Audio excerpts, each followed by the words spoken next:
my nervousness on this is, like out of 10, maybe a 6. Again, because it's been so long since I've been in this terrain. How long has it been? Like 30 years, like mid-20s. And the last time you were out in the mountains, it wasn't a great experience. Yeah. So, I mean, I've been in the mountains before, but not like the high Alpine where we're doing a big climbing objective. So, that's right.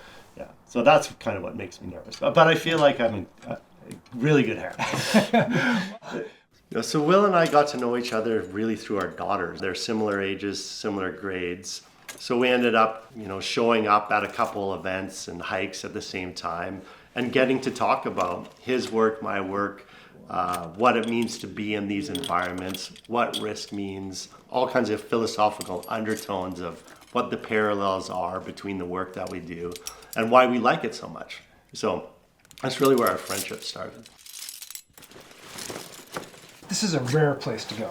Millions of people come to the Rockies, but only maybe 100 or 200 people a season go up there. Yeah, it's an exclusive club. Exclusive club, yeah. Nice. I mean, you do have to hike like 1,500 meters up. Yeah. And climb a cliff and cross a glacier. Yeah, I mean, there's some barriers to entry here. Yeah.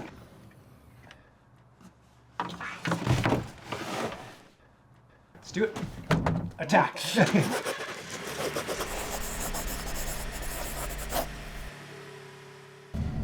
30 years ago, my wife and I, she was my girlfriend at the time, spent a lot of time in the mountains. Everything from Nepal to all through the United States, in Canada, all kinds of different environments.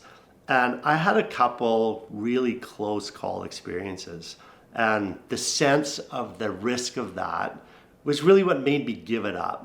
And I really regret that in the sense that I do love being in that environment. It's a very cool, rewarding, heightened place to be and to experience nature. I didn't really need to step away from it because all I needed was reducing my vulnerability in that environment. In the case of what Lisa and I were doing, and as it relates to this project, it's just having a better guide or the right guide to really get us through that environment safely and with a lot more fun. You're doing great. You're breathing well, we're moving well, everything is good. We're about to hit the first little step up here, which you wouldn't use a rope on if you were out at Lake O'Hara, but we're going to use it as an opportunity to teach you how to short rope. So how short roping works is I can stop you from going places really easily like this. Okay. I can't do that if there's a bunch of slack in the system. So if you get slack, wait until it gets back to you. Okay. So those are the two parameters for short roping. Either I'm stopping a slip in terrain where you could develop momentum, or I'm putting you back on a ledge.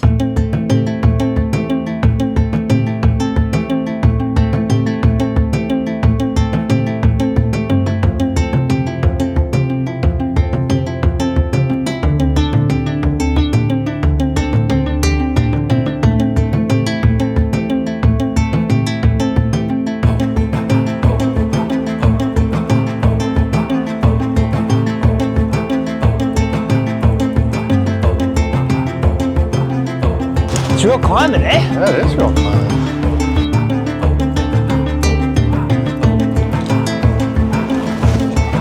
Gets you breathing, eh? Yeah. I'm not acclimated to altitude either. I just spent 10 days in On the coast. yeah, I'm feeling it too.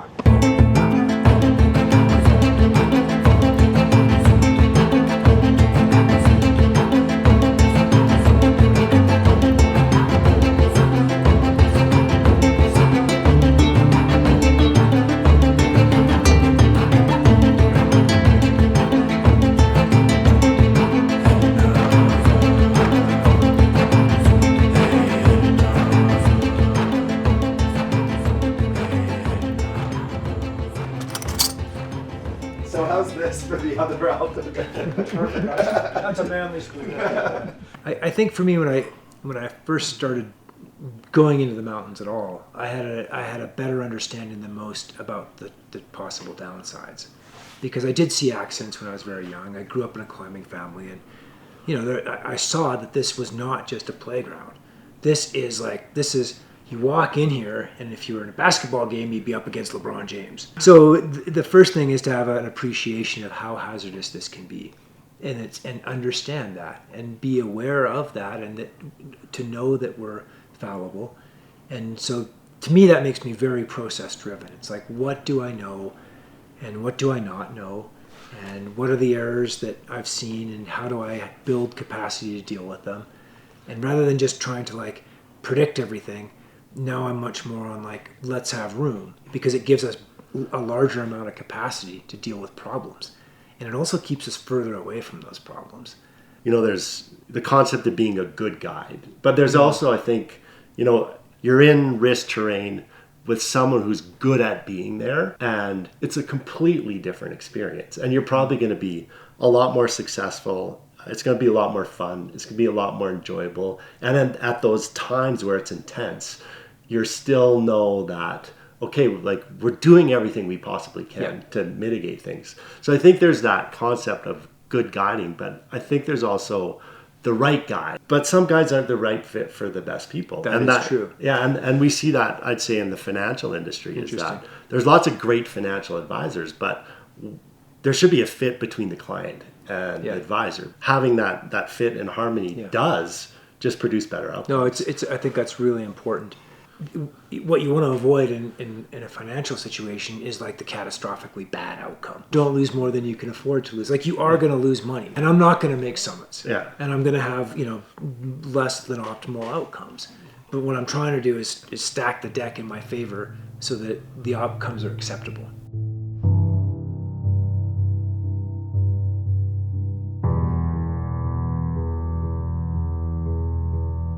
That'll be a little bit technical tomorrow, probably coming through here. We'll be 2 pitches up there, and then we've got to go up and down a few bumps in here, and then all the way across the top to there. So Okay, that's the summit here. yeah, this is kind of a funny angle. You can't see the vertical relief in it. Right. So it's a long way, and it'll be a double Red Bull time by the time we get back down.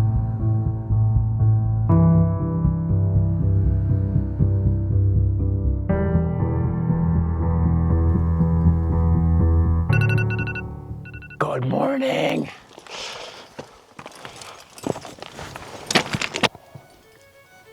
It's so spectacular, eh? Yeah, and so few people get to actually see this and experience it. We were talking about that yesterday, like the percentage of people who've ever been able to come up to an environment like this. So small. Yeah. We're really lucky.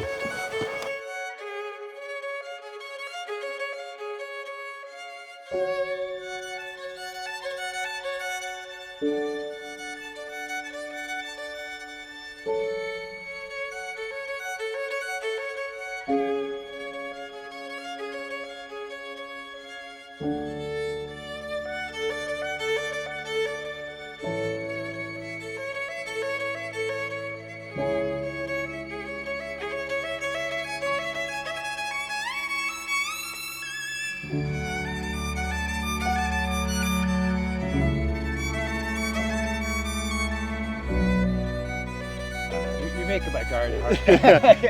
And this is our hope for our clients too, right?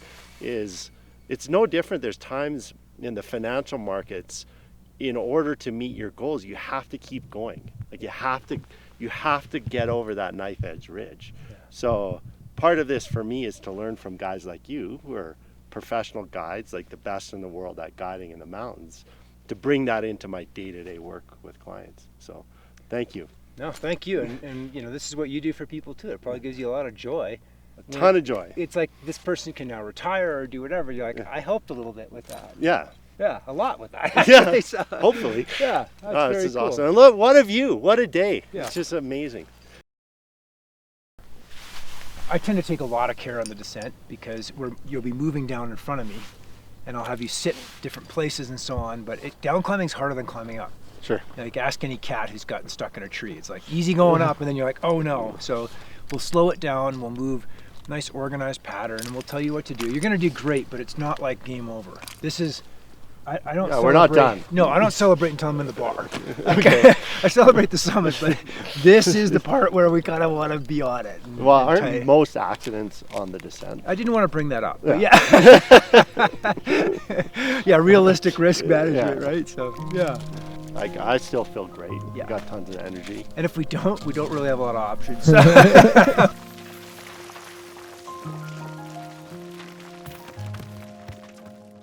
lot of people put time into me when I was young and teaching me how to move in the mountains safely, how to see the mountains.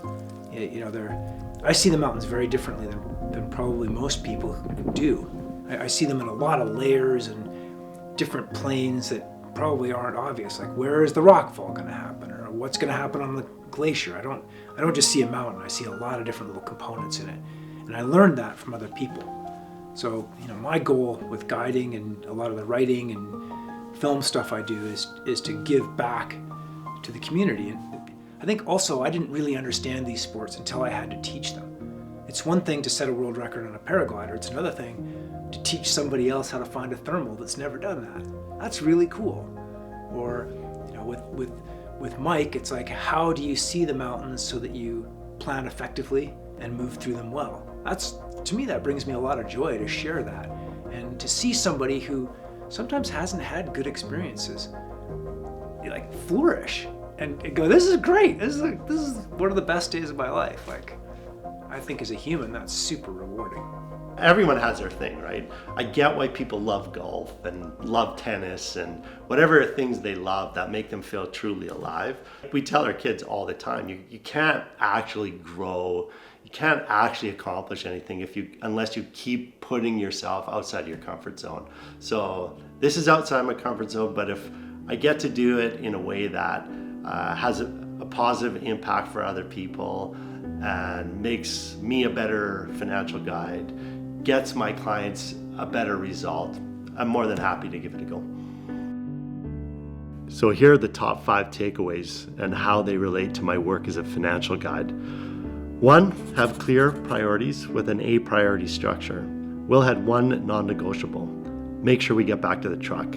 As it relates to investing, the same rule applies. Never make a financial decision that takes you out of the game. 2, infuse risk expectation with emotion to better accept the range of potential outcomes. 3, make ongoing navigational adjustments. What is coming? What is the plan to navigate the next challenge? 4, rehearse for disasters in advance to prevent your emotions from getting the better of you. And finally, last but not least, is fit. Don't just hire a good guide, hire one that fits you. So I want to circle back on my regret of giving up alpine climbing for so long. I should have kept the reward and the risk exposure while reducing my vulnerability, like using a good guide.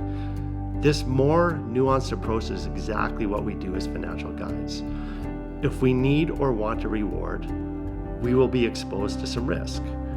This applies to every worthwhile pursuit in life, from investing, building a business, getting married, having kids, playing sports, or enjoying the outdoors. We can't eliminate risk to zero. However, fully internalizing and accepting the risk, having a plan, reducing vulnerabilities, improving our skills, and or using a good guide that fits us specifically is a significantly better bet than avoiding it altogether or just trying to do it alone.